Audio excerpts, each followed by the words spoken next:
Mr. Utterson the lawyer was a man of a rugged countenance that was never lighted by a smile. Cold, scanty and embarrassed in discourse, backward in sentiment, lean, long, dusty, dreary, and yet somehow lovable. His friends were those of his own blood, or those whom he'd known longest, and his affections, like ivy, grew with time. Hence, no doubt, the bond that united him to Mr. Richard Enfield, his distant kinsman, the well-known man about town. It was a nut to crack for many what these two could see in each other, or what subject they could find in common. It was reported by those who encountered them on their Sunday walks that they said nothing, looked singularly dull, and would hail with obvious relief the appearance of a friend. For all that, the two men put the greatest store by these excursions, counted them the chief jewel of each week, and not only set aside occasions of pleasure, but even resisted the calls of business, that they might enjoy them uninterrupted. It chanced, on one of these rambles, that their way led them down a by-street in a busy quarter of London. The street was small, and what is called quiet.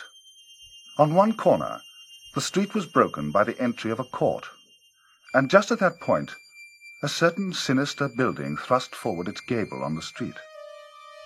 It was 2 stories high, showed no window, nothing but a door on the lower story, and a blind forehead of discoloured wall on the upper, and bore in every feature the marks of prolonged and sordid negligence.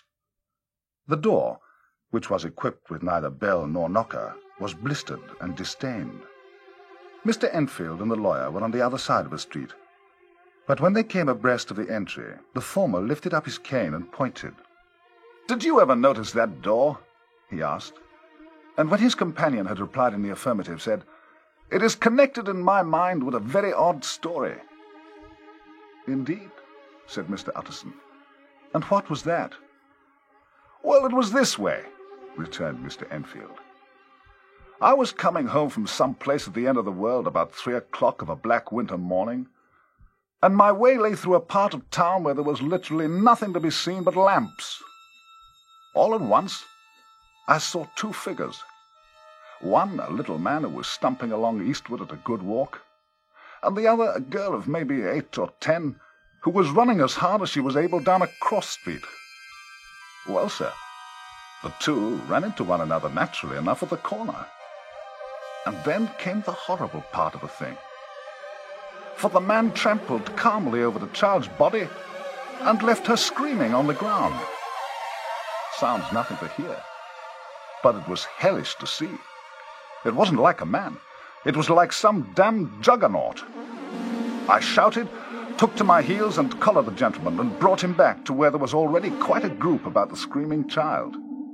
He was perfectly cool and made no resistance, but gave me one look, so ugly that it brought the sweat out on me. The people who had turned out were the child's own family. Well, the child wasn't much the worse, more frightened. I had taken a loathing to my gentleman at first sight. So had the child's family, which was only natural. I never saw a circle of such hate-filled faces. And there was the man in the middle, with a kind of black, sneering coolness. But frightened, too, I could see that. But carrying it off, sir, like Satan. "If you choose to make capital of this accident," he said, "I am naturally helpless. No gentleman but wishes to avoid a scene. Name your figure." Well, we screwed him up to £100 for the child's family. He would clearly have liked to stick out, but there was something about the lot of us that meant mischief, and at last he struck. The next thing was to get the money. And where do you think he carried us but to that place with the door? Whipped out a key, went in, and presently came back with a matter of £10 in gold and a cheque for the balance on Coots drawn payable to bearer, and signed with a name that I can't mention, though it's one of the points of my story. But it was a name at least very well known, and often printed. The figure was stiff, but the signature was good for more than that, if it was only genuine. I took the liberty of pointing out to my gentleman that the whole business looked suspicious, and that a man does not, in real life, walk into a cellar door at 4 a.m. and come out with another man's cheque for close upon £100. But he was quite easy and sneering. "Set your mind at rest," he said. "I will stay with you till the bank's open and cash the cheque myself." So we all set off and passed the rest of the night in my chambers, and next day, when we had breakfasted, went in a body to the bank. I gave in the cheque myself and said I had every reason to believe it was a forgery. Not a bit of it. The cheque was genuine. Pressed Mr. Utterson. "I see you feel as I do," said Mr. Enfield. "Yes, it's a bad story, for my man was a fellow that nobody could have to do with, a really damnable man. And the person that signed the cheque is the very pink of the proprieties, celebrated too. Blackmail, I suppose. An honest man paying through the nose for some of the capers of his youth. Blackmail House is what I call that place with the door, in consequence." Mr. Utterson asked rather suddenly, "And you don't know if the signer of the cheque lives there?" "A likely place, isn't it?" returned Mr. Enfield. "But he lives in some square or other nearby. I've studied this place for myself. It seems scarcely a house. There's no other door, and nobody goes in or out but once in a while the gentleman of my adventure." The pair walked on again for a while in silence, and then, "Enfield," said Mr. Utterson, "there's one point I want to ask. I want to ask the name of that man who walked over the child." "Well," said Mr. Enfield, "I can't see what harm it would do. It was a man of the name of Hyde." Said Mr. Utterson. "What sort of a man is he to see?" "He is not easy to describe," Mr. Enfield said. "There's something wrong with his appearance, something displeasing, something downright detestable. I never saw a man I so disliked, and yet I scarcely know why. He must be deformed somewhere. He gives a strong feeling of deformity, although I couldn't specify the point. And it's not want of memory, for I declare I can see him at this moment." Mr. Utterson again walked some way in silence, and obviously under a weight of consideration. "You are sure he used a key?" he inquired at last. "And although it must seem strange, but if I do not ask you the name of the other party, it's because I know it already. If you have been inexact on any point, you had better correct it." "I think you might have warned me," returned the other, with a touch of sullenness. "But I have been exact, as you call it. The fellow had a key, and what's more, he still has. I saw him use it not a week ago." Mr. Utterson sighed deeply, but said never a word, and the other man presently resumed, "I'm ashamed of my long tongue. Let us make a bargain never to refer to this matter again." "With all my heart," said the lawyer. "I shake hands on that, Richard." That evening, Mr. Utterson came home to his bachelor house in sombre spirits, and sat down to dinner without relish. After the cloth was taken away, he took up a candle and went into his business room. There he opened his safe, and took from the most private part of it a document endorsed on the envelope as Dr. Henry Jekyll's will. He sat down with a clouded brow to study its contents.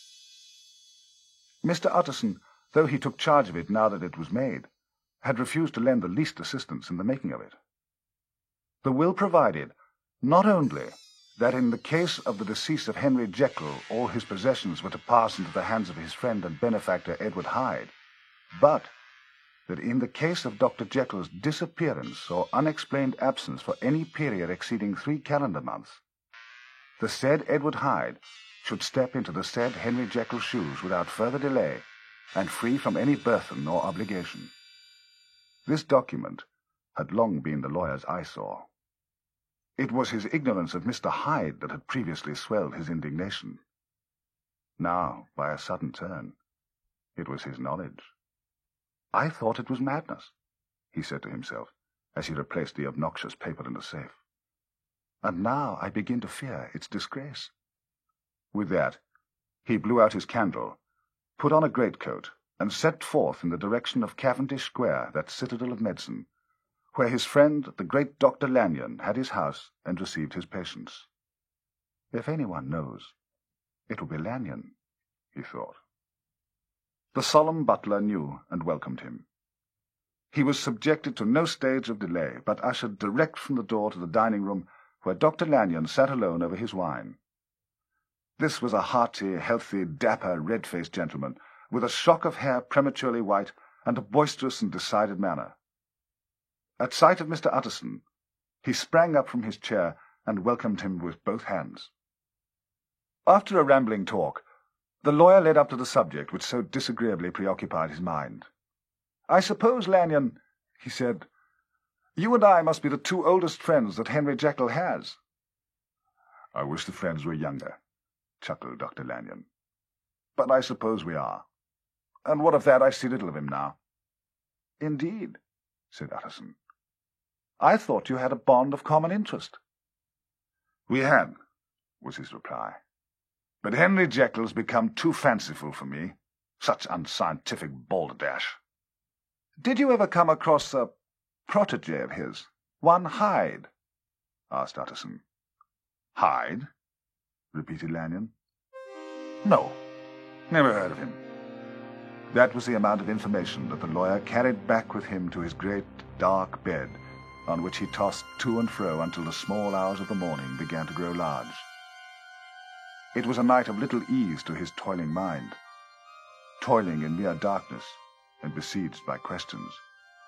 If he could but once set eyes on Mr. Hyde, he thought the mystery would lighten and perhaps roll altogether away, as was the habit of mysterious things when well examined.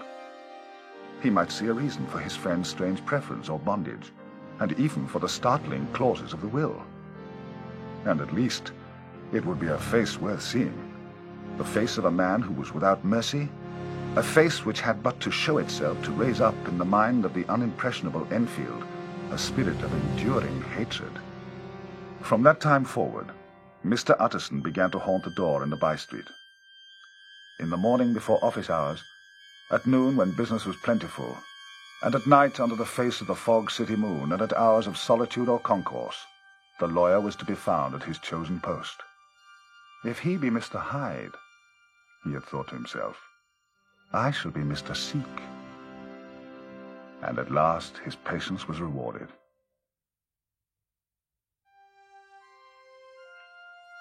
It was a fine, dry night, and by 10 o'clock, when the shops were closed, the by-street was very solitary, and, in spite of the low growl of London from all round, very silent. The steps drew swiftly nearer, and swelled out suddenly louder as they turned the end of a street. The lawyer, looking forth from the entry, could soon see what manner of man he had to deal with. He was small, and very plainly dressed, and the look of him, even at that distance, went somehow strongly against the watcher's inclination. He made straight for the door, and as he came he drew a key from his pocket like one approaching home. Mr. Utterson stepped out and touched him on the shoulder as he passed. "Mr. Hyde, I think."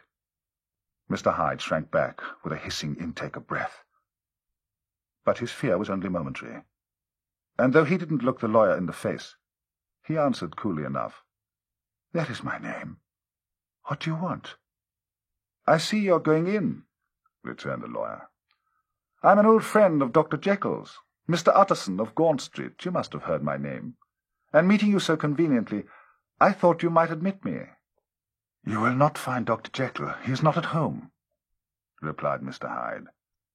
And then suddenly, but still without looking up, "How do you know me?" he asked the lawyer, and then suddenly turned with an air of defiance, and the pair stared at each other fixedly for a few seconds. "Now I shall know you again," said Mr. Utterson. "It may be useful." "Yes," returned Mr. Hyde. "It is as well we have met. And apropos, you should have my address." And he gave a number of a street in Soho. Good God, thought Mr. Utterson, can he too have been thinking of the will? But he kept his feelings to himself, and only grunted in acknowledgment of the address. "And now," said the other, "how do you know me?" "By description," was the reply. "Whose description?" "We have common friends," said Mr. Utterson. "Common friends," echoed Mr. Hyde a little hoarsely. "Who are they?" "Jekyll, for instance," said the lawyer. "He never told you," cried Mr. Hyde with a flush of anger. "I did not think you would have lied." "Come," said Mr. Utterson. "That is not fitting language." The other snarled a savage laugh, and the next moment, with extraordinary quickness, he had unlocked the door and disappeared into the house. The lawyer stood a while when Mr. Hyde had left him, and then slowly walked away, pausing every step or two in mental perplexity. The problem he was thus debating as he walked was one of a class that is rarely solved. Mr. Hyde was pale and dwarfish. He gave an impression of deformity without any nameable malformation. He had a displeasing smile.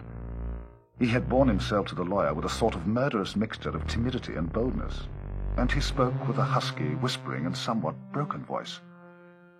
All these were points against him, but not all of these together could explain the hitherto unknown disgust, loathing, and fear with which Mr. Utterson regarded him.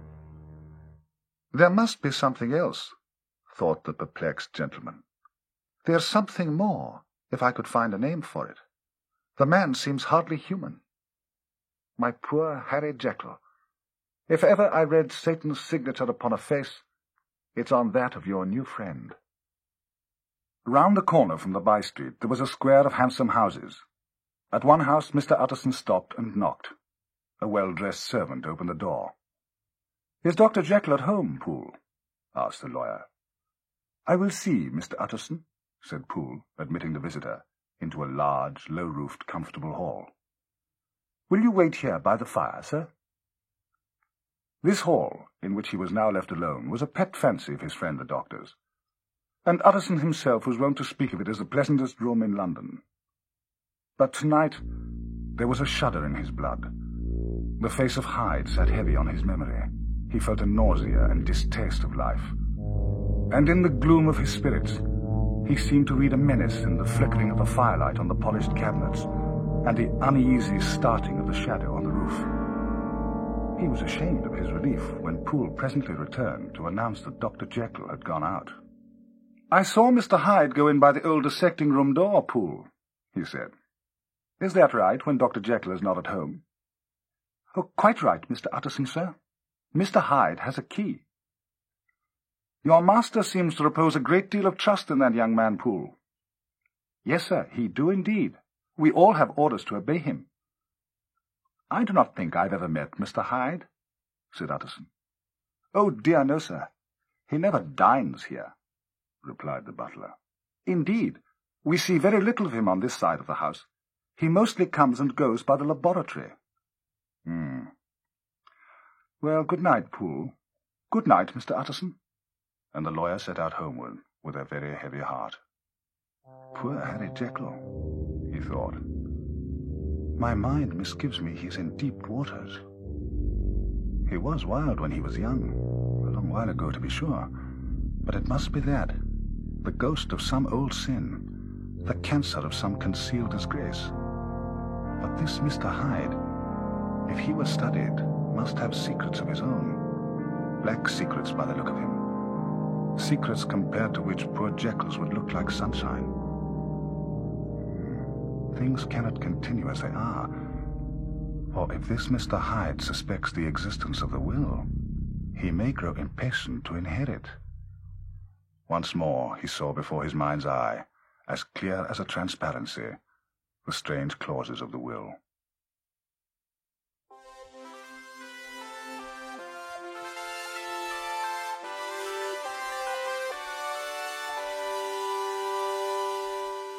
I, Henry Jekyll, was born in the year 1836 to a large fortune, inclined by nature to industry, fond of the respect of the wise and good among my fellow men, and with every guarantee of an honorable and distinguished future. And indeed, the worst of my faults was a certain impatient gaiety of disposition, such as has made the happiness of many, but such as I found it hard to reconcile with my imperious desire to carry my head high, and to wear a more than commonly grave countenance before the public. Hence it came about that I concealed my pleasures, and that when I reached years of reflection and began to look round me and take stock of my progress and position in the world, I stood already committed to a profound duplicity of life. Many a man would have even blazoned such irregularities as I was guilty of, but from the high views that I had set before me, I regarded and hid them with an almost morbid sense of shame. It was thus rather the exacting nature of my aspirations than any particular degradation in my faults that made me what I was, and severed in me those provinces of good and ill which divide and compound man's dual nature. Though so profound a double-dealer, I was in no sense a hypocrite. Both sides of me were in dead earnest. I was no more myself when I laid aside restraint and plunged in shame than when I labored in the relief of sorrow and suffering. And it chanced that the direction of my scientific studies, which led wholly towards the mystic and the transcendental, reacted and shed a strong light on this consciousness of the war within myself. With every day, and from both sides of my intelligence, moral and intellectual, I drew steadily nearer to the truth that man is not truly one, but truly two.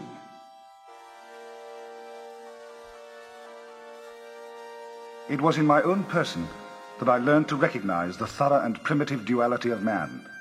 I saw that of the two natures that contended in the field of my consciousness, even if I could rightly be said to be either, it was only because I was radically both. And from an early date, even before the course of my scientific discoveries had begun to suggest the most naked possibility of such a miracle, I had learned to dwell with pleasure as a beloved daydream on the thought of the separation of these elements. If each, I told myself, could but be housed in separate identities, life would be relieved of all that was unbearable. The unjust might go his way, delivered from the aspirations and remorse of his more upright twin, and the just could walk steadfastly and securely on his upward path, doing the good things in which he found his pleasure, and no longer exposed to disgrace and penitence by the hand of this extraneous evil. It was the curse of mankind that in the agonized womb of consciousness these polar twins should be continuously struggling. How then could they be disassociated? I was so far in my reflection when a light began to shine upon the subject from the laboratory table. I managed to compound a drug by which Jekyll could be dethroned from his supremacy, and a second form and countenance substituted, none the less natural to me, because it was the expression of the lower elements in my soul. I hesitated long before I put this theory to the test of practice. I knew well that I risked death, but the temptation of a discovery so singular and profound at last overcame the suggestions of alarm. I had long since prepared my tincture. I purchased at once from a firm of wholesale chemists a large quantity of a particular salt which I knew from my experiments would be the last ingredient required. And late one night, I compounded the elements, watched them boil and smoke together in the glass, and when the ebullition had subsided, drank off the potion.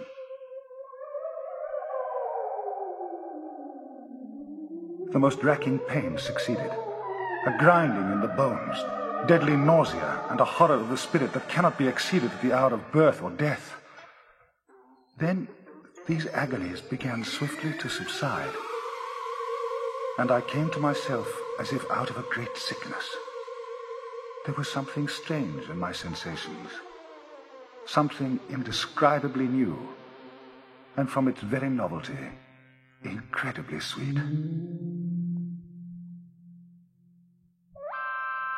I felt younger, lighter, happier in body. Within, I was conscious of a heady recklessness, a current of disordered sensual images running like a mill race in my fancy, a solution of the bonds of obligation, an unknown but not innocent freedom of the soul. I knew myself at the very first breath of this new life to be more wicked, tenfold more wicked, sold a slave to my original evil. And the thought at that moment braced and delighted me like wine. I stretched out my hands exulting in the freshness of these sensations. And in the act, I was suddenly aware that I had grown smaller. There was no mirror in my room, so I determined, flushed as I was with hope and triumph, to venture in my new shape as far as my bedroom. I crossed the yard, stole through the corridors, and coming to my room, I saw for the first time the appearance of Edward Hyde.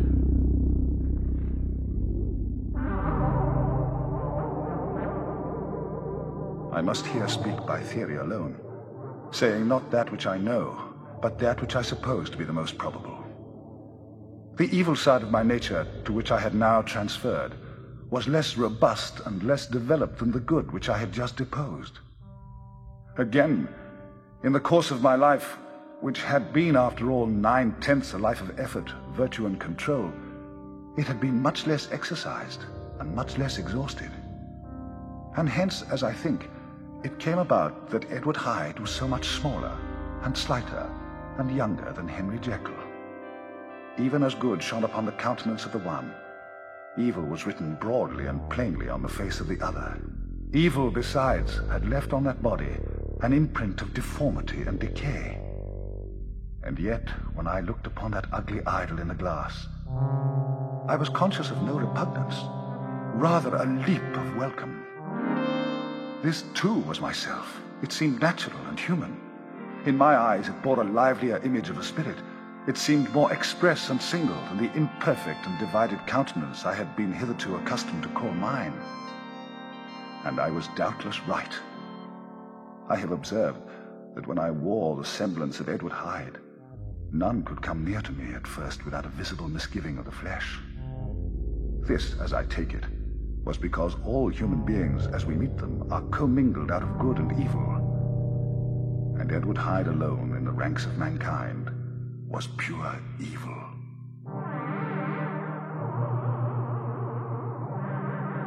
I lingered but a moment at the mirror. The second and conclusive experiment had yet to be attempted. It yet remained to be seen if I had lost my identity beyond redemption, and must flee before daylight from a house that was no longer mine. And hurrying back to my cabinet, I once more prepared and drank the cup, once more suffered the pangs of dissolution, and came to myself once more with the character, the stature, and the face of Henry Jekyll.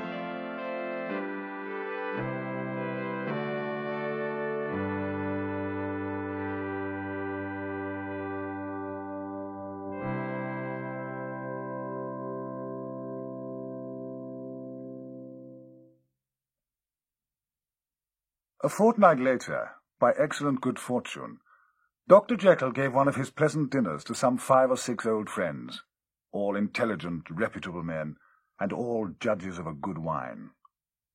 And Mr. Utterson remained behind after the others had departed. Dr. Jekyll sat on the opposite side of the fire, a large, well-made, smooth-faced man of 50, with something of a slyish cast, perhaps, but every mark of capacity and kindness. You could see by his looks that he cherished for Mr. Utterson a sincere and warm affection. "I've been wanting to speak to you, Jekyll," began the lawyer. "You know that will of yours." A close observer might have gathered that the topic was distasteful, but the doctor carried it off gaily. "My poor Utterson," said he, "you are unfortunate in such a client. I never saw a man so distressed as you were by my will, unless it were that hide-bound pedant Lanyon at what he calls my scientific heresies." "You know I never approved of it," pursued Utterson. "Yes, certainly I know that," said the doctor, a trifle sharply. "You have told me so." "Well, I tell you so again," continued the lawyer. "I've been learning something of young Hyde." The large, handsome face of Dr. Jekyll grew pale to the very lips, and there came a blackness about his eyes. "I do not care to hear more," said he. "What I have heard was abominable," said Utterson. "You do not understand my position," returned the doctor, with a certain incoherency of manner. "I am painfully situated, Utterson. My position is a very strange one. It cannot be helped by talking." "Jekyll," said Utterson, "you know me. I am a man to be trusted. Make a clean breast of this in confidence, and I make no doubt I can get you out of it. My good Utterson, this is very good of you. This is downright good of you. And just to put your good heart at rest, I will tell you one thing. The moment I choose, I can be rid of Mr. Hyde. I give you my word upon that. Utterson reflected a little, looking into the fire. I have no doubt you're perfectly right, he said at last, getting to his feet. Well, but since we have touched upon this business, and for the last time, I hope, continued the doctor, there is one point I should like you to understand. I have really a very great interest in poor Hyde. I know you have seen him, he told me so, and I fear he was rude. But I do sincerely take a very, very great interest in that young man. And if I am taken away, Utterson, I wish you to promise me that you will bear with him and get his rights for him. I think you would if you knew all. And it would be a weight off my mind if you could promise. I can't pretend that I shall ever like him, said the lawyer. I don't ask that, pleaded Jekyll, laying his hand upon the other's arm. I only ask for justice. I only ask you to help him for my sake, when I am no longer here. Utterson heaved an irrepressible sigh. Well, said he, I promise.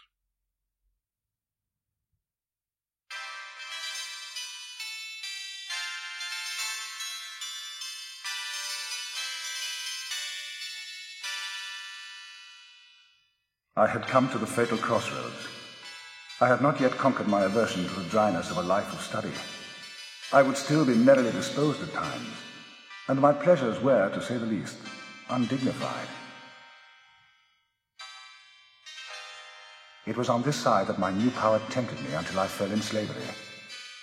I had but to drink the cup, to doff at once the body of the noted professor, and assume, like a thick cloak, that of Edward Hyde. I smiled at the notion. It seemed to me at the time to be humorous, and I had made my preparations with the most studious care. I took and furnished a house in Soho, and engaged a housekeeper, a creature whom I well knew to be unscrupulous. On the other side, I announced to my servants that a Mr. Hyde, whom I described, was to have full liberty and power about my house in the square. I next drew up a will, so that if anything should befall me in the person of Dr. Jekyll, I could enter on that of Edward Hyde without pecuniary loss. And thus fortified, as I supposed, on every side, I began to profit by the strange immunities of my position. Men have before hired others to transact their crimes, while their own person and reputation sat under shelter. I was the first that ever did so for his pleasure. I was the first that could thus plod in the public eye with a load of genial respectability, and in a moment, like a schoolboy, strip off these lendings and spring headlong into the sea of liberty. But for me, in my impenetrable mantle, the safety was complete. Think of it. I did not even exist. Let me but escape into my laboratory door. Give me but a second or two to mix and swallow the draught that I always had standing ready.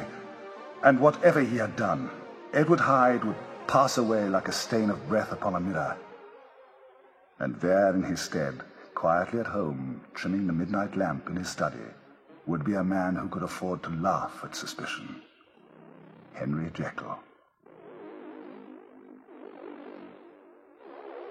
The pleasures which I had made haste to seek in my disguise were, as I have said, undignified. I would scarce use a harder term.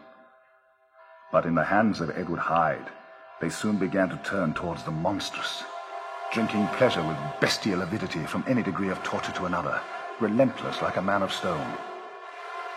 Henry Jekyll stood at times aghast before the acts of Edward Hyde.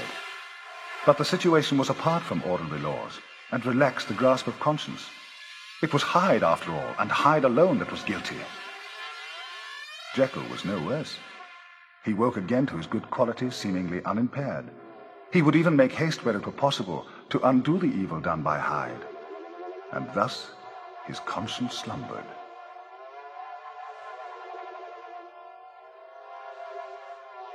But after I had been out for one of my adventures and had returned at a late hour, I woke the next day in bed with somewhat odd sensations. I looked about me.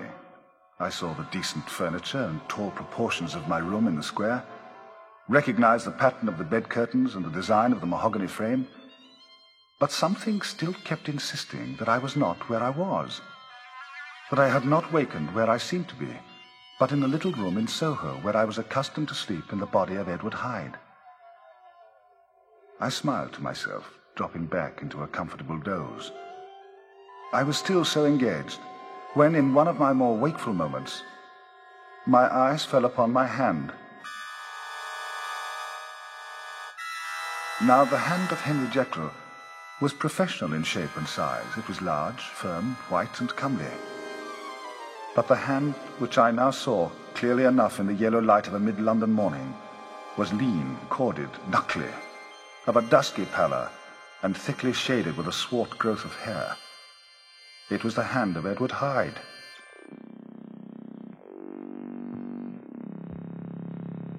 I must have stared upon it for nearly half a minute, sunk as I was in the mere stupidity of wonder, before terror woke up in my breast. Bounding from my bed, I rushed to the mirror.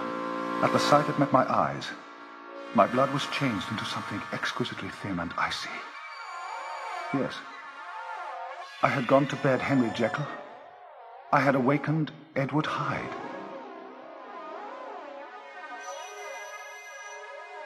How was this to be explained? I dressed as well as I was able in clothes of my own size, and soon passed through the house, where the servant stared and drew back at seeing Mr. Hyde at such an hour and in strange array. But 10 minutes later, Dr. Jekyll returned to his own shape, and was sitting down to breakfast. But small indeed was my appetite. I began to reflect more seriously than ever before on the issues and possibilities of my double existence. The power of the drug had not always been equally displayed. Once, very early in my career, it had totally failed me. Since then, I had been obliged on more than one occasion to double, and once, with infinite risk of death, to treble the amount. Now, however, in the light of that morning's events, I was led to think that whereas in the beginning the difficulty had been to throw off the body of Jekyll, it had of late gradually but decidedly transferred itself to the other side. All things therefore seemed to point to this, that I was slowly losing hold of my original and better self, and becoming slowly incorporated with my second and worse.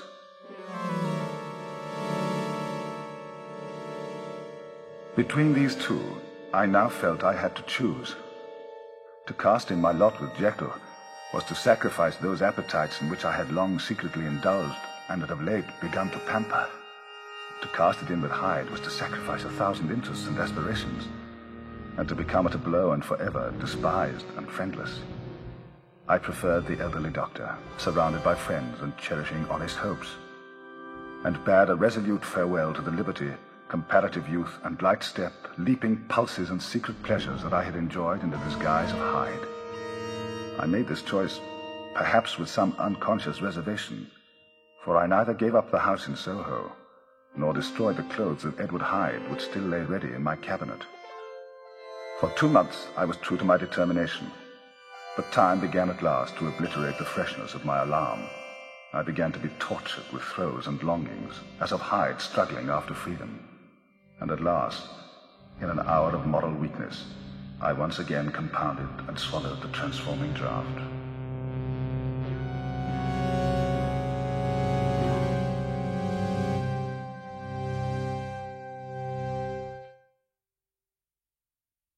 One night, London was startled by a crime of singular ferocity, and rendered all the more notable by the high position of the victim. The details were startling. A maidservant, living alone in a house not far from the river, had gone upstairs about 11. Although a fog rolled over the city in the small hours, the early part of the night was cloudless, and the lane, which the maid's window overlooked, was brilliantly lit by the full moon. She sat down upon her chair, which stood immediately under the window, and as she sat, she became aware of an elderly gentleman with white hair drawing near, and, advancing to meet him, another gentleman, to whom at first she paid less attention. The older man bowed and accosted the other with politeness. From his pointing, it appeared as if he were only inquiring his way. Presently, Her eye wandered to the other, and she was surprised to recognize in him a certain Mr. Hyde, who had once visited her master, and for whom she had conceived a dislike. He had in his hand a heavy cane, and seemed to listen with an ill-contained impatience. And then, all of a sudden, he broke out in a great flame of anger, stamping with his foot, brandishing the cane, and carrying on like a madman. The old gentleman took a step back with the air of one very much surprised and a trifle hurt. And at that, Mr. Hyde clubbed him to the ground. The next moment, with ape-like fury, he was trampling his victim underfoot and hailing down a storm of blows under which the bones were audibly shattered and the body jumped upon the roadway. At the horror of these sights and sounds, the maid fainted. When she came to and called for the police, the murderer was gone, but there lay his victim in the middle of the lane, incredibly mangled. The stick with which the deed had been done, although it was of some rare and very tough and heavy wood, had broken in the middle under the stress of this insensate cruelty, and one splintered half had rolled into the gutter. The other, without doubt, had been carried away by the murderer. A purse and a gold watch were found upon the victim, but no cards or papers, except a sealed and stamped envelope which he had probably been carrying to the post, and which bore the name and address of Mr. Utterson. This was brought to the lawyer the next morning. He had no sooner seen it than he drove to the police station where the body had been carried. As soon as he came into the cell, he nodded. "Yes," said he. "I recognize him. I am sorry to say that this is Sir Danvers Carew." "Good God, sir!" exclaimed the officer. "Is it possible?" And the next moment his eyes lighted up with professional ambition. "This will make a good deal of noise," he said. "Perhaps you can help us." And he briefly narrated what the maid had seen, and showed the broken stick. Mr. Utterson had already quailed at the name of Hyde, but when the stick was laid before him, he could doubt no longer. Broken and battered as it was, he recognized it for one that he himself had presented many years before to Henry Jekyll. "Is this Mr. Hyde a person of small stature?" he inquired. "Particularly small and particularly wicked-looking is what the maid calls him," said the officer. Mr. Utterson reflected, and then, raising his head, "If you will come with me in my cab," he said, "I think I can take you to his house." The dismal quarter of Soho, with its muddy ways and slatternly passengers, seemed in the lawyer's eyes like a district of some city in a nightmare. As the cab drew up before the address, the fog lifted a little, and showed him a dingy street, a gin palace, a low French eating-house, a shop for the retail of twopenny salads, many ragged children huddled in the doorways, and many women of many different nationalities. So this was the home of Henry Jekyll's favourite, a man who was heir to £250,000 sterling. An ivory-faced and silver-haired old woman opened the door. She had an evil face smoothed by hypocrisy, but her manners were excellent. Yes, she said this was Mr. Hyde's, but he was not at home. He had been in that night very late, but had gone away again in less than an hour. There was nothing strange in that. His habits were very irregular, and he was often absent. For instance, it was nearly 2 months since she'd seen him till yesterday. "Very well, then. We wish to see his rooms," said the lawyer. And when the woman began to declare it was impossible, said, "I had better tell you who this person is. This is Inspector Newcombe of Scotland Yard." A flash of odious joy appeared upon the woman's face. "Ah," said she. "Is he in trouble?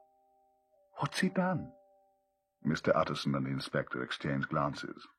"He doesn't seem a very popular character," observed the latter. "And now, my good woman, just let me and this gentleman have a look about us." In the whole extent of the house, which but for the old woman remained otherwise empty, Mr. Hyde had only used a couple of rooms, but these were furnished with luxury and good taste. A closet was filled with wine, the plate was of silver, a good picture hung upon the walls, a gift Utterson supposed from Henry Jekyll, who was much of a connoisseur, and the carpets were of many plies and agreeable in colour. At this moment, however, the rooms bore every mark of having been recently and hurriedly ransacked.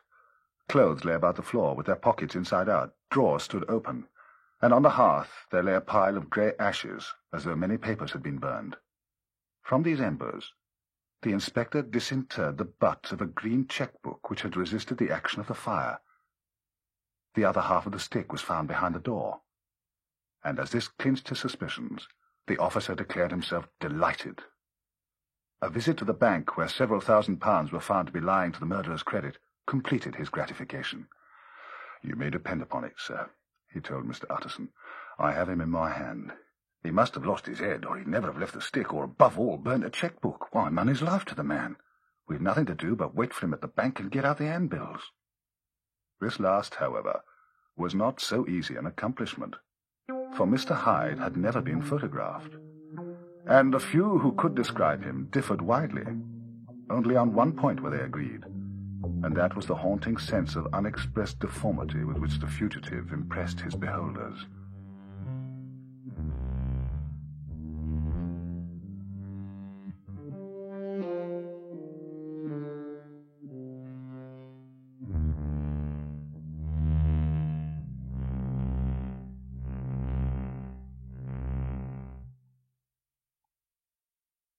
It was late in the afternoon when Mr. Utterson found his way to Dr. Jekyll's door, where he was at once admitted by Poole, and carried down by the kitchen offices and across the courtyard which had once been a garden, to the building which was indifferently known as the laboratory or the dissecting rooms. A flight of stairs mounted to a door covered with red baize, and through this Mr. Utterson was at last received into the doctor's cabinet. It was a large room, fitted round with glass presses, furnished, among other things, with mirror glass and a business table, and looking out upon the court by 3 dusty windows barred with iron. The fire burned in the grate. A lamp was set lighted on the chimney-shelf, for even in the house the fog began to lie thickly, and there, close up to the warmth, sat Dr. Jekyll, looking deadly sick. He didn't rise to meet his visitor, but held out a cold hand and bade him welcome in a changed voice. "And now," said Mr. Utterson, as soon as Poole had left them, "you have heard the news." The doctor shuddered. "They were crying it in the square," he said. "I heard them in my dining-room." "One word," said the lawyer. "Carew was my client, but so are you, and I want to know what I'm doing. You have not been mad enough to hide this fellow." "Utterson, I swear to God," cried the doctor, "I swear to God I will never set eyes on him again. I bind my honour to you that I am done with him in this world. It's all at an end, and indeed he doesn't want my help. You do not know him as I do. He is safe. He's quite safe. Mark my words, he will never more be heard of." The lawyer listened gloomily. He didn't like his friend's feverish manner. "You seem pretty sure of him," said he, "and for your sake I hope you may be right. If it came to a trial, your name might appear." "I am quite sure of him," replied Jekyll.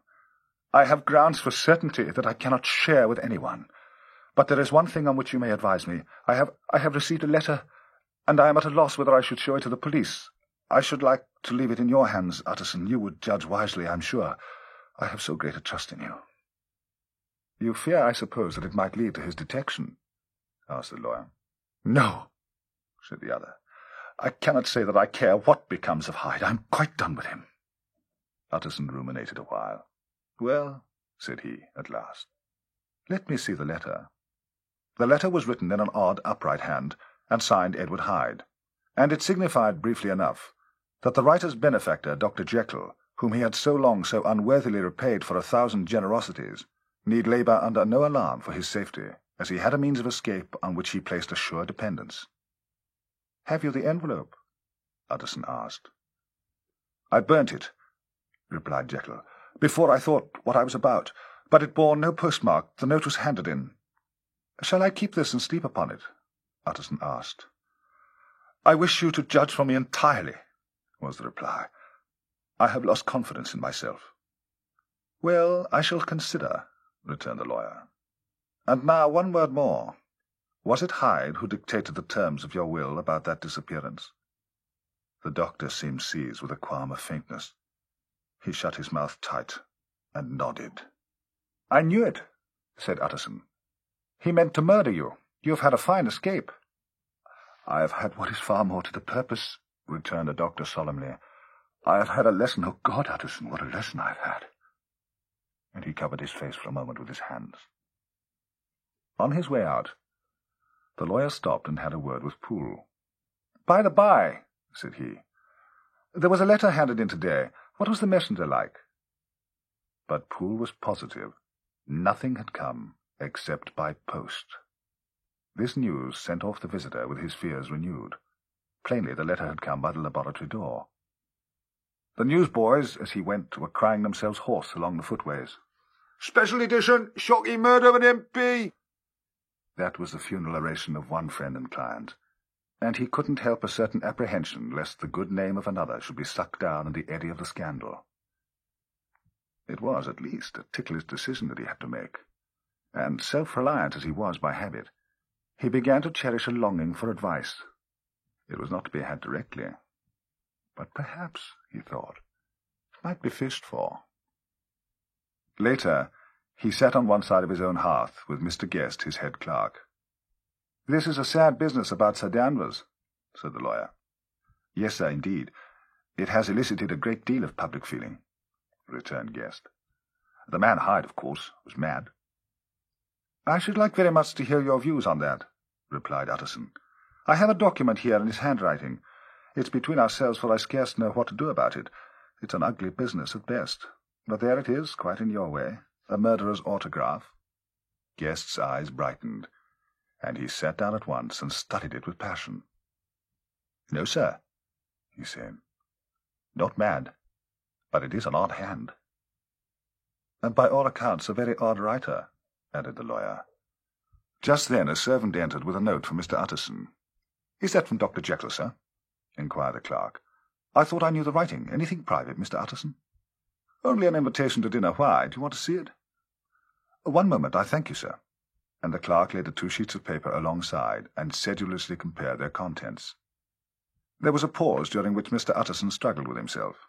"Why do you compare them, Guest?" he inquired suddenly. "Well, sir," returned the clerk, "there's a rather singular resemblance. The 2 hands are in many points identical, only differently sloped." "Rather quaint," said Utterson. "I wouldn't speak of this note, you know." "No, sir," said the clerk. "I understand." But no sooner was Mr. Utterson alone that night than he locked the note in his safe, where it reposed from that time forward. "What?" he thought. "Henry Jekyll? Forged for a murderer?" And his blood ran cold in his veins.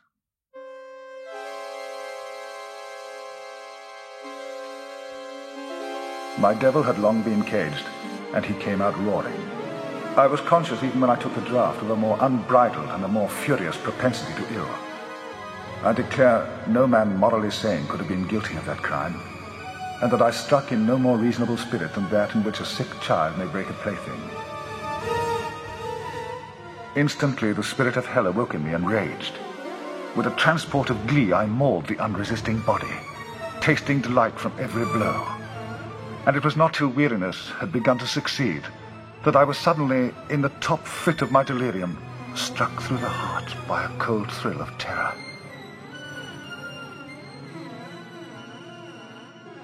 A mist dispersed. I saw my life to be forfeit, and fled from the scene of these excesses, at once glorying and trembling, my lust of evil gratified and stimulated, my love of life screwed to the topmost peg. I ran to the house in Soho, and destroyed my papers. Thence I set out through the lamplit streets in the same divided ecstasy of mind, gloating on my crime, light-heartedly devising others in the future, and yet still hastening and still hearkening in my wake for the steps of the avenger. Hyde had a song upon his lips as he compounded the draught, and as he drank it, toasted the dead man. The pangs of transformation had not done tearing him before Henry Jekyll, with streaming tears of remorse and gratitude, had fallen upon his knees and lifted his clasped hands to God. I sought with tears and prayers to smother down the crowd of hideous images and sounds with which my memory swarmed against me, and still, between the partitions, the ugly face of my iniquity stared into my soul. As the acuteness of this remorse began to die away, it was succeeded by a sense of joy.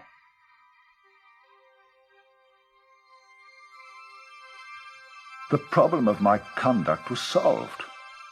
Hyde was thenceforth impossible. Whether I would or not, I was now confined to the better part of my existence. And oh, how I rejoiced to think it. With what willing humility I embraced anew the restrictions of my natural life.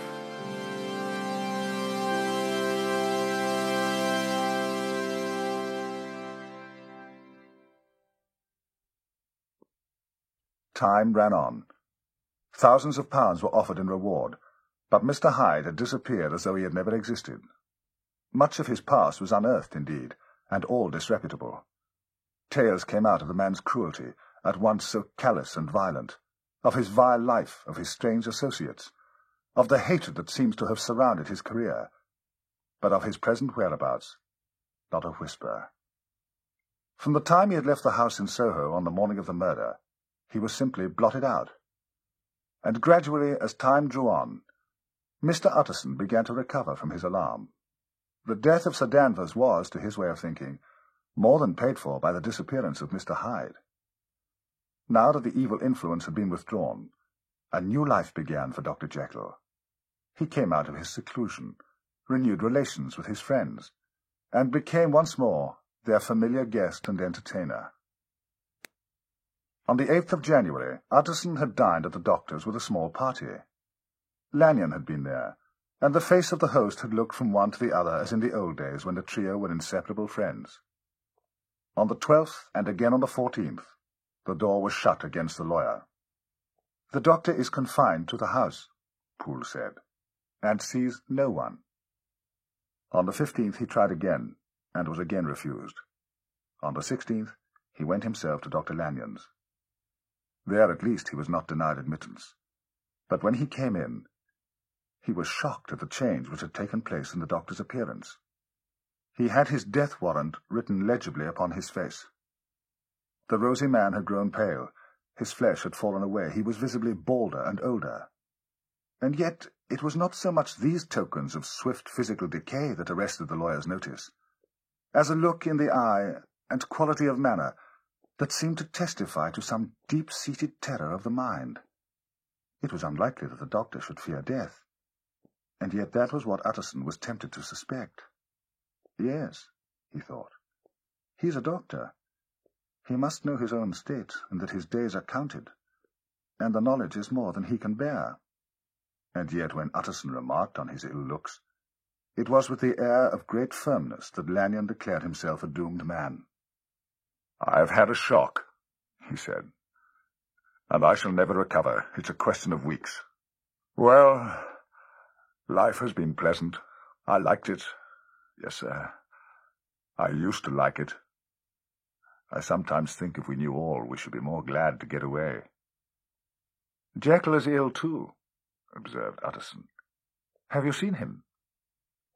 But Lanyon's face changed, and he held up a trembling hand. "I wish to see or hear no more of Dr. Jekyll," he said in a loud, unsteady voice.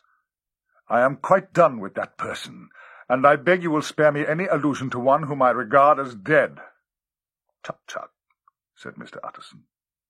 And then, after a considerable pause, "Can't I do anything?" he inquired. "We are three very old friends, Lanyon, and we shall not live to make others." "Nothing can be done," returned Lanyon. "Ask him yourself." "He will not see me," said the lawyer. "I am not surprised at that," was the reply. "Some day, Utterson, after I am dead, you may perhaps come to learn the right and wrong of this. I cannot tell you. And in the meantime, if you can sit and talk with me of other things, for God's sake, stay and do so. But if you cannot keep clear of this accursed topic, then in God's name go, for I cannot bear it." A week afterwards, Dr. Lanyon took to his bed, and in something less than a fortnight he was dead. The night after the funeral, at which he had been sadly affected, Utterson locked the door of his business room, and sitting there by the light of a melancholy candle, drew out and set before him an envelope addressed by hand and sealed with the seal of his dead friend. Private, for the hands of J.G. Utterson alone, and in case of his predecease to be destroyed unread. So it was emphatically superscribed, and the lawyer dreaded to behold the contents. "I have buried one friend today," he thought. "What if this should cost me another?" And then he condemned the fear as disloyalty, and broke the seal. Within there was another enclosure, likewise sealed, and marked upon the cover as "Not to be opened till the death or disappearance of Dr. Henry Jekyll." Utterson could not trust his eyes. Yes, it was disappearance. Here again, as in the mad will, which he had long ago restored to its author, here again were the idea of a disappearance and the name of Henry Jekyll bracketed. But in the will, that idea had sprung from the sinister suggestion of the man Hyde. It was set there with a purpose all too plain and horrible. Written by the hand of Lanyon. What should it mean? A great curiosity came to the trustee to disregard the prohibition and dive at once to the bottom of these mysteries. But professional honor and faith to his dead friend were stringent obligations, and the packet slept in the inmost corner of his private safe. It was a fine, clear January day, wet underfoot where the frost had melted, but cloudless overhead, and Regent's Park was full of winter chirrupings and sweet with spring odors. I sat in the sun on a bench, within me licking the chops of memory, the spiritual side a little drowsed, promising subsequent penitence, but not yet moved to begin. I smiled, comparing myself with other men, comparing my active goodwill with the lazy cruelty of their neglect. And at the very moment of that vainglorious thought, a qualm came over me, a horrid nausea and the most deadly shuddering. These passed away and left me faint, and then, as in its turn the faintness subsided, I began to be aware of a change in the temper of my thoughts, a greater boldness, a contempt of danger, a solution of the bonds of obligation. I looked down. My clothes hung formlessly on my shrunken limbs. The hand that lay on my knee was corded and hairy. I was once more Edward Hyde. A moment before I had been sure of all men's respect, wealthy, beloved, the cloth laying for me in the dining room at home. And now I was the common quarry of mankind, hunted, houseless, a known murderer, thrall to the gallows. My reason wavered, but it did not fail me utterly. My drugs were in one of the presses of my cabinet. How was I to reach them? That was the problem I set myself to solve. The laboratory door I had closed. If I sought to enter by the house, my own servants would consign me to the gallows. I saw I must employ another hand, and thought of Lanyon. How was he to be reached? How persuaded? Supposing that I escaped capture in the streets, how was I to make my way into his presence? And how should I, an unknown and displeasing visitor, prevail on the famous physician to rifle the study of his colleague, Dr. Jekyll? Then I remembered that of my original character one part remained to me. I could write my own hand. Thereupon, I arranged my clothes as best I could, and summoning a passing hansom, drove to an hotel in Portland Street, the name of which I chanced to remember. At my appearance, the driver could not conceal his mirth. I gnashed my teeth upon him with a gust of devilish fury, and the smile withered from his face. Happily for him, yet more happily for myself, for in another instant I would certainly have dragged him from his perch. At the inn, as I entered, I looked about me with so black a countenance as made the attendants tremble. Not a look did they exchange in my presence, but took my orders, led me to a private room, and brought me wherewithal to write. Hyde, in danger of his life, was a creature new to me. Shaken with inordinate anger, strung to the pitch of murder, lusting to inflict pain. Yet I was astute, mastering my fury with a great effort of my will. I composed 2 important letters, one to Lanyon and one to Poole, and that I might receive actual evidence of their being posted, sent them out with directions that they should be registered. Thenceforward, I sat all day over the fire in the private room, gnawing my nails. There I dined, sitting alone with my fears, the waiter visibly quailing before my eye. And thence, when the night was fully come, I set forth. I walked fast, hunted by my fears, chattering to myself, skulking through the less frequented thoroughfares, counting the minutes that still divided me from midnight. When I came to Lanyon's, the horror of my old friend perhaps affected me somewhat. I do not know. It was at least but a drop in the sea to the abhorrence with which I looked back upon these hours. A change had come over me. It was no longer the fear of the gallows. It was the horror of being Hyde that racked me. I received Lanyon's condemnation partly in a dream. It was partly in a dream that I came home to my own house and got into bed. I slept after the prostration of the day with a stringent and profound slumber which not even the nightmares that wrung me could avail to break. I awoke in the morning shaken, weakened but refreshed. I still hated and feared the thought of the brute that slept within me, and I had not, of course, forgotten the appalling dangers of the day before. But I was once more at home, in my own house, close to my drugs, and gratitude for my escape shone so strong in my soul that it almost rivaled the brightness of hope.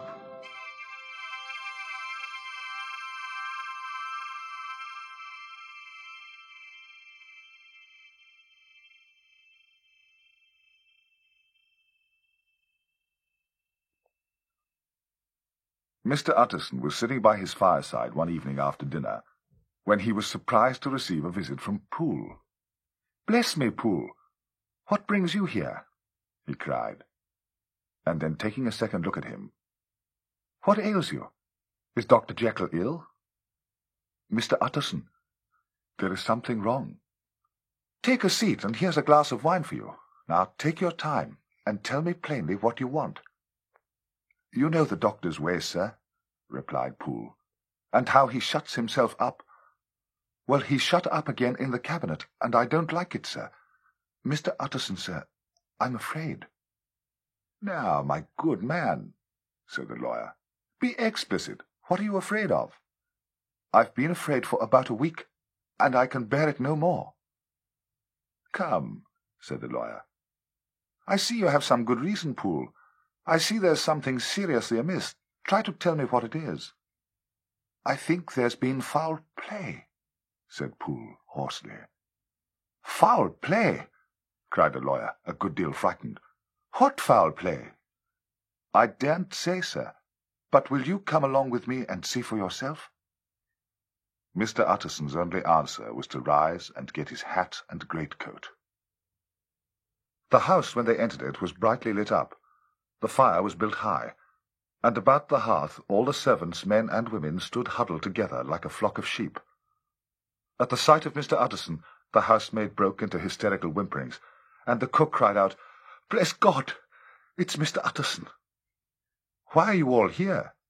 said the lawyer. "They're all afraid," said Poole. "And now," he continued, addressing the knife boy, "get me a candle, and we'll get this through at once." And then he begged Mr. Utterson to follow him, and led the way to the back garden. Mr. Utterson followed the butler into the laboratory building, and through the surgical theatre with its lumber of crates and bottles to the foot of the stair. Here Poole motioned him to stand to one side and listen, while he himself, setting down the candle and making a great and obvious call on his resolution, mounted the steps and knocked with a somewhat uncertain hand on the red baize of the cabinet door. "Mr. Utterson, sir, asking to see you," he called.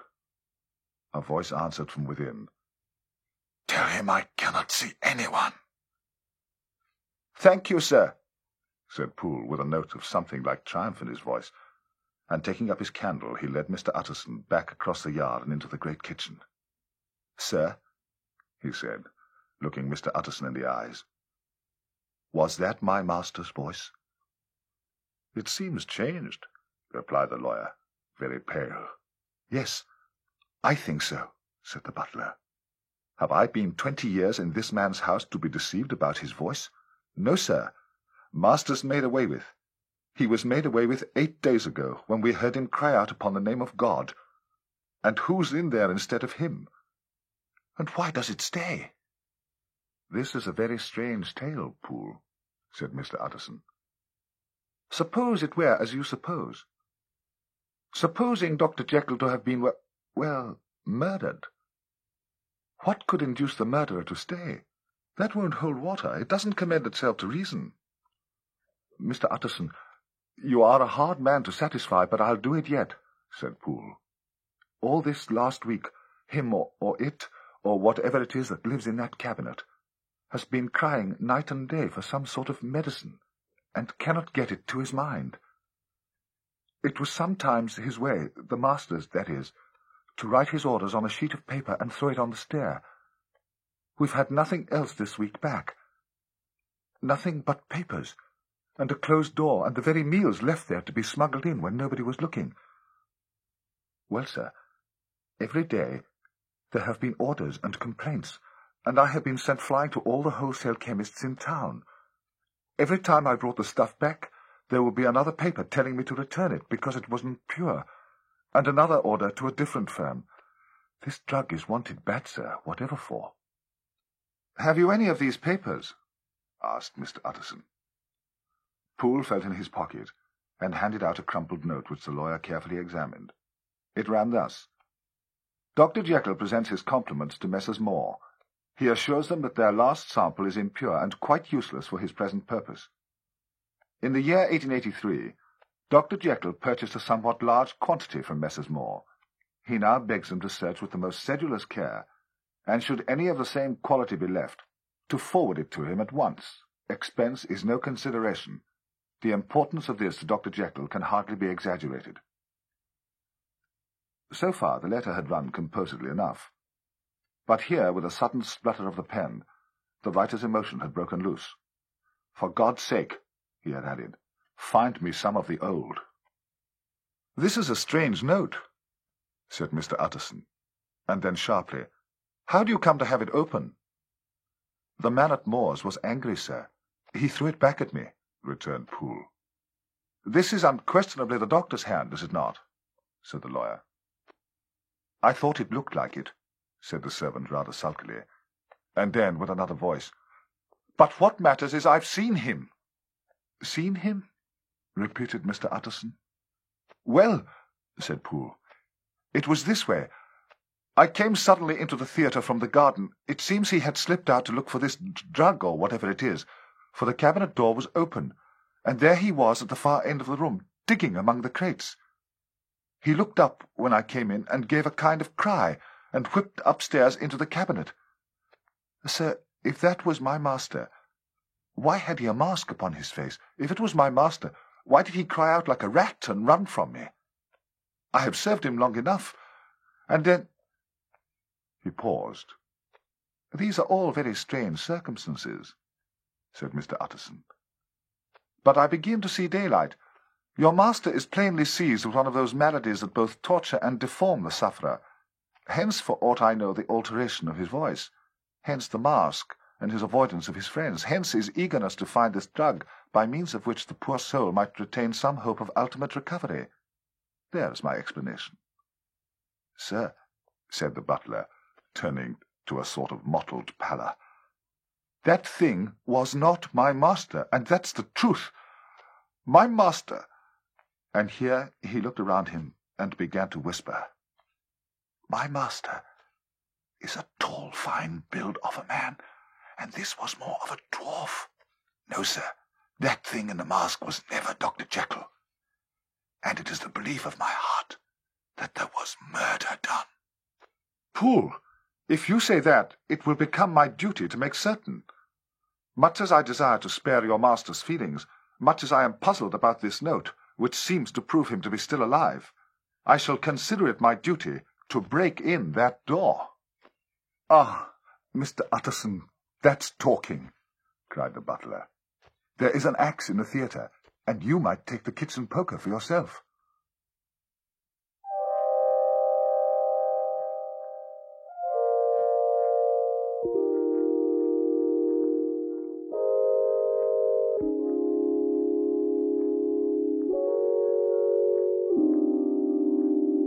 The Scud had banked over the moon, and it was now quite dark. The wind, which only broke in puffs and draughts into that deep well of the building, tossed the light of the candle to and fro about their steps, until they came into the shelter of the theatre, where they sat down silently to wait. London hummed solemnly all around, but nearer at hand, the stillness was only broken by the sound of a footfall moving to and fro along the cabinet floor. "So it will walk all day, sir," said Poole. "Aye, and the better part of the night. Only when a new sample comes from the chemist there's a bit of a break. But hark again, a little closer. Put your heart in your ears, Mr. Utterson, and tell me, is that the doctor's foot?" The steps fell lightly and oddly, with a certain swing, for all they went so slowly. It was different indeed from the heavy, creaking tread of Henry Jekyll. Poole disinterred the axe from under a stack of packing straw.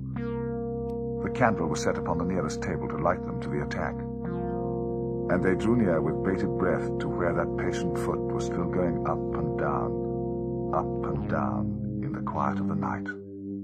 "Jekyll!" cried Utterson. "I demand to see you." He paused a moment, but there came no reply. "I give you fair warning. Our suspicions are aroused, and I must and shall see you, if not by fair means, then by foul, if not by your consent, then by brute force." "Utterson," said the voice, "for God's sake, have mercy." "That's not Jekyll's voice. Down with the door, Poole." Poole swung the axe over his shoulder. The blow shook the building, and the red baize door leapt against the lock and hinges. A dismal screech, as of near animal terror, rang from the cabinet. Up went the axe again, and again the panels crashed. 4 times the blow fell, but the wood was tough and the fittings were of excellent workmanship. And it was not until the 5th that the lock burst asunder, and the wreck of the door fell inwards on the carpet. The besiegers, appalled by their own riot and the stillness that had succeeded, stood back a little and peered in. There lay the cabinet before their eyes in the quiet lamplight. A good fire glowing on the hearth, the kettle singing, a drawer or two open, papers neatly set forth on the business table, and nearer the fire the things laid out for tea. The quietest room, you would have said, and but for the glazed presses full of chemicals, the most commonplace that night in London. Right in the midst, there lay the body of a man, sorely contorted and still twitching. They drew near on tiptoe and turned it on its back, and beheld the face of Edward Hyde. He was dressed in clothes far too large for him, clothes of a doctor's bigness. The cords of his face still moved with a semblance of life, but life was quite gone. And by the crushed file in the hand, and the strong smell of kernels that hung upon the air, Utterson knew that he was looking on the body of a self-destroyer.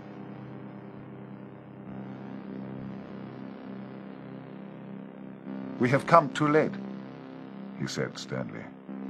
"Whether to save or punish, Hyde has gone to his account, and it only remains for us to find the body of your master." But nowhere was there any trace of Henry Jekyll, dead or alive. They proceeded more thoroughly to examine the contents of the room. At one table there were traces of chemical work, various measured heaps of some white powder being laid on glass saucers as though for an experiment in which the unhappy man had been prevented. "That is the same drug that I was always bringing him," said Poole. There were several books on a shelf. One lay open beside the tea things, and Utterson was amazed to find it a copy of a pious work for which Jekyll had several times expressed great esteem, annotated in his own hand with startling blasphemies. Next, in the course of their review of the chamber, the searchers came to the mirror. "This glass has seen some strange things, sir," said Poole. Next they turned to the business table. On the desk, among the neat array of papers, a large envelope was uppermost, and bore in Dr. Jekyll's hand the name of Mr. Utterson. The lawyer unsealed it, and 2 enclosures fell to the floor. The first was a will, drawn in the same eccentric terms as the one which he had returned 6 months before, to serve as a testament in case of death, and as a deed in case of disappearance. But in place of the name of Edward Hyde, the lawyer, with indescribable amazement, read the name Gabriel John Utterson. He looked at Poole, and then back at the papers, and last of all, at the dead Mr. Hyde stretched upon the carpet. "My head spins round," he said. "He has been all these days in possession. He has no cause to like me. He must have raged to see himself displaced, and he has not destroyed this document." He caught the next paper. It was a brief note in the doctor's hand and dated at the top. "Oh, Poole!" the lawyer cried. "Dr. Jekyll was alive and here this day. He cannot have been disposed of in so short a space. He must still be alive. He must have fled. And then, why? And how?" "Why don't you read it, sir?" asked Poole. "Because I fear," replied the lawyer solemnly. With that, he brought the paper to his eye, and read as follows. "My dear Utterson, when this shall fall into your hands, I shall have disappeared. Under what circumstances I have not the penetration to foresee, but my instincts and all the circumstances of my nameless situation tell me that the end is sure and must be early. Go then and read the narrative which Lanyon warned me he was to place in your hands. Your unworthy and unhappy friend, Henry Jekyll." The lawyer put it in his pocket. "I would say nothing of this paper. If your master has fled or is dead, we may at least save his credit. It is now 10. I must go home and read Lanyon's documents in quiet, but I shall be back before midnight, when we shall send for the police." They went out, and Utterson trudged back to his office to read Dr. Lanyon's narrative.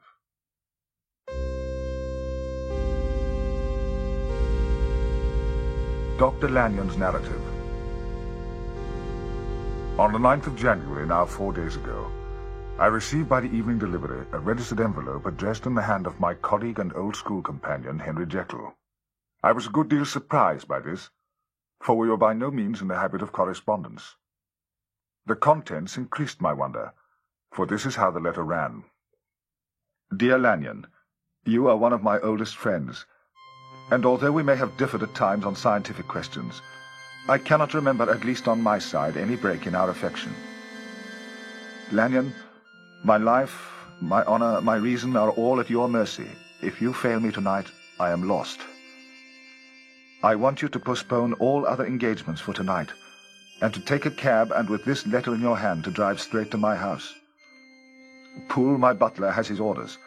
You will find him waiting your arrival with a locksmith. The door of my cabinet is then to be forced, and you are to go in alone.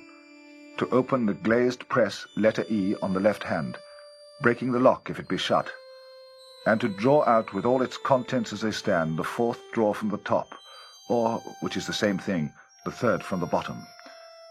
In my extreme distress of mind, I have a morbid fear of misdirecting you. But even if I am in error, you may know the right drawer by its contents, some powders, a file, and a paper book. This drawer I beg of you to carry back with you to Cavendish Square exactly as it stands. This is the first part of the service. Now for the second. At midnight, I have to ask you to be alone in your consulting room, to admit with your own hand into the house a man who will present himself in my name, and to place in his hands the drawer that you will have brought with you from my cabinet. 5 minutes afterwards, if you insist upon an explanation, you will have understood that these arrangements are of capital importance, fantastic as they must appear. Think of me at this hour, in a strange place, laboring under a blackness of distress that no fancy can exaggerate, and yet well aware that if you will but punctually serve me, my troubles will roll away. Serve me, my dear Lanyon, and save your friend, Henry Jekyll." Upon the reading of this letter, I was sure my colleague was insane. But till that was proved beyond the possibility of doubt, I felt bound to do as he requested. I rose accordingly, got into a hansom, and drove straight to Jekyll's house. The butler was waiting my arrival. He had received by the same post as mine a registered letter of instruction, and had at once sent for a locksmith and a carpenter. The tradesmen came while we were yet speaking, and we moved in a body to Jekyll's private cabinet. The door was very strong, the lock excellent, but after 2 hours' work the door stood open. The press marked E was unlocked, and I took out the drawer, had it filled up with straw and tied in a sheet, and returned with it to Cavendish Square. Here I proceeded to examine its contents. The powders were neatly enough made up, but not with the nicety of the dispensing chemist, so that it was plain that they were of Jekyll's private manufacture. And when I opened one of the wrappers, I found what seemed to me a simple crystalline salt of a white colour. The phial, to which I next turned my attention, might have been about half full of a blood-red liquid, which was highly pungent to the sense of smell, and seemed to me to contain phosphorus and some volatile ether. The notebook contained little but a series of dates. These covered a period of many years, but I observed that the entries ceased nearly a year ago, and quite abruptly. Here and there a brief remark was appended to a date, usually no more than a single word, double, occurring perhaps 6 times in a total of several hundred entries, and once very early in the list, and followed by several marks of exclamation. Total failure. All this, though it whetted my curiosity, told me little that was definite. Here was a phial of some tincture, a paper of some sort, and a record of a series of experiments that had led to no practical usefulness. How could the presence of these articles in my house affect either the honour, the sanity, or the life of my colleague? If his messenger could go to one place, why could he not go to another? And even granting some impediment, why was this gentleman to be received by me in secret?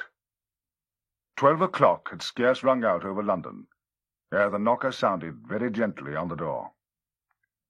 I went myself at the summons, and found a small man crouched against the pillars of the portico. "Are you from Dr. Jekyll?" I asked. He told me yes, and when I had bid him enter, I followed him into the bright light of the consulting room. Here, at last, I had a chance of clearly seeing him. I'd never set eyes on him before, so much was certain. He was small, as I've said. I was struck besides with the shocking expression of his face. This person was dressed in a fashion that would have made an ordinary person laughable. His clothes, that is to say, although they were of a rich and sober fabric, were enormously too large for him in every measurement. The trousers hanging on his legs and rolled up to keep them from the ground, the waist of the coat below his haunches, and the collar sprawling wide upon his shoulders. Strange to relate, this ludicrous attire was far from moving me to laughter. Rather, as there was something abnormal and misbegotten in the very essence of the creature that now faced me, something seizing, surprising, and revolting.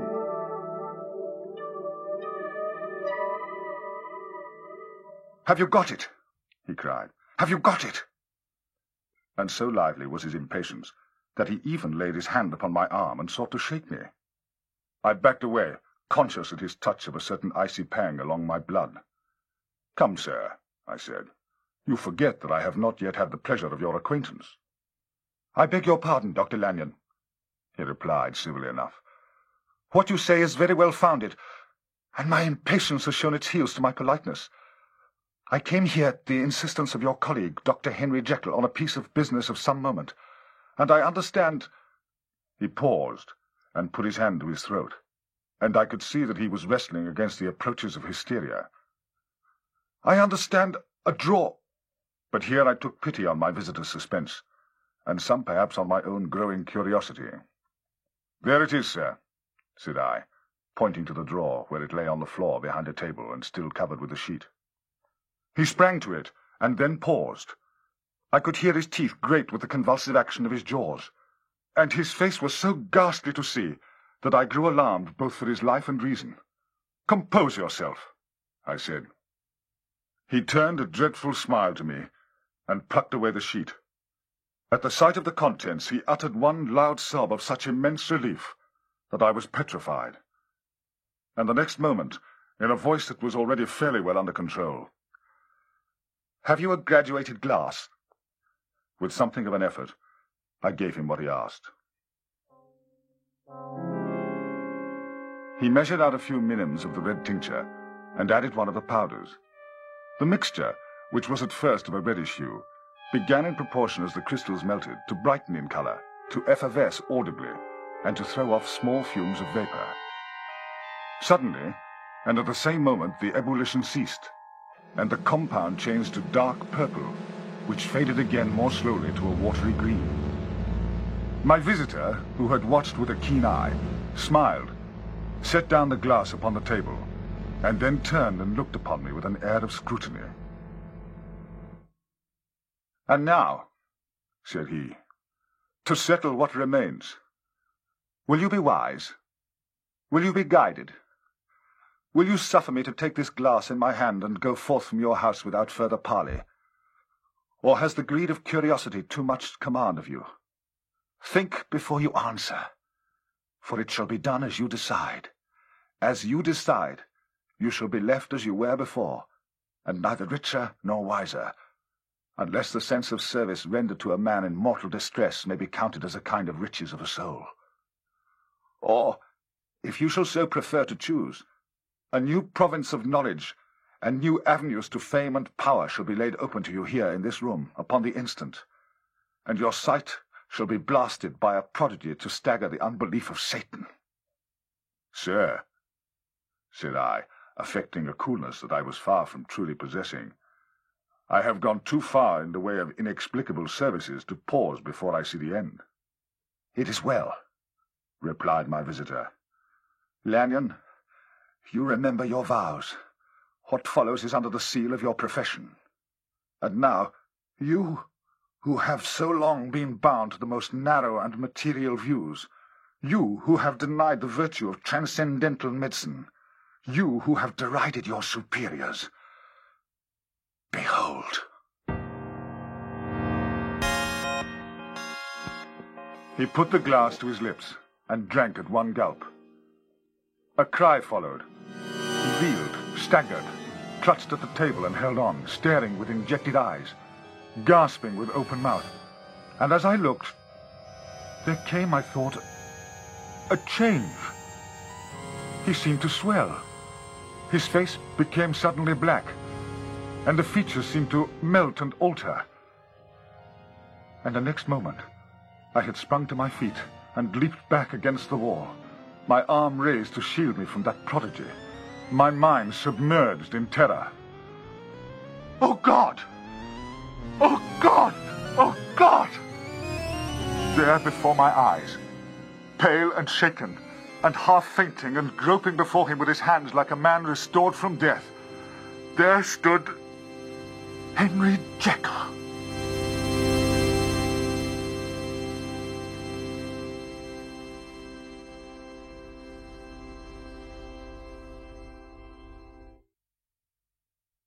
I was stepping leisurely across the court after breakfast, when I was seized again with those indescribable sensations that heralded the change, and I had but the time to gain the shelter of my cabinet before I was once again raging and freezing with the passions of Hyde. It took on this occasion a double dose to recall me to myself, and alas, 6 hours after, as I sat looking sadly in the fire, the pangs returned, and the drug had to be re-administered. At all hours of the day and night, I would be taken with the premonitory shudder. Above all, if I slept, or even dozed for a moment in my chair, it was always as Hyde that I awakened. The powers of Hyde seemed to have grown with the sickliness of Jekyll, and certainly the hate that now divided them was equal on each side. With Jekyll, it was a thing of vital instinct. He had now seen the full deformity of that creature that shared with him some of the phenomena of consciousness, and was co-heir with him to death. He thought of Hyde for all his energy as of something hellish, and that insurgent horror was knit to him closer than a wife, and lay caged in his flesh, where he heard it mutter and felt it struggle to be born, and at every hour of weakness deposed him out of life.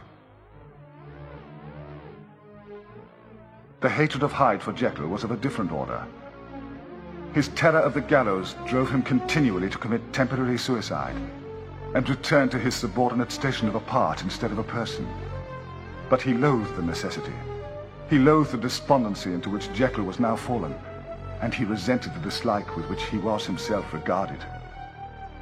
Hence the ape-like tricks that he would play me, scrawling in my own hand blasphemies in the pages of my books, burning the letters, and destroying the portrait of my father. And indeed, had it not been for his fear of death, he would long ago have ruined himself in order to involve me in the disaster. But his love of life was wonderful. I go further. I, who sicken and freeze at the mere thought of him, when I recall the abjection and passion of this attachment, and when I know how he fears my power to cut him off by suicide, I find it in my heart to pity him. No one has ever suffered such torments. My punishment might have gone on for years, but for the last calamity which has now fallen, and which has finally severed me from my own face and nature. My provision of the salt, which had never been renewed since the date of the first experiment, began to run low. I sent out for a fresh supply, and mixed the draught. The ebullition followed, and the first change of color, but not the second. I drank it, and it was without efficiency. I have had London ransacked. It is in vain. And I am now persuaded that my first supply was impure, and that it was that unknown impurity which lent efficacy to the draught. About a week has passed, and I am now finishing the last of the old powders. This, then, is the last time, short of a miracle, that Henry Jekyll can now think his own thoughts or see his own face in the glass. Half an hour from now, when I shall again and forever assume that hated personality, I know how I shall sit shuddering and weeping in my chair, or continue with the most strained and fear-struck ecstasy of listening, to pace up and down this room and give ear to every sound of menace. Will Hyde die upon the scaffold, or will he find the courage to release himself at the last moment? This is my true hour of death, and what is to follow concerns another than myself. Here, then, I bring the life of that unhappy Henry Jekyll to an end.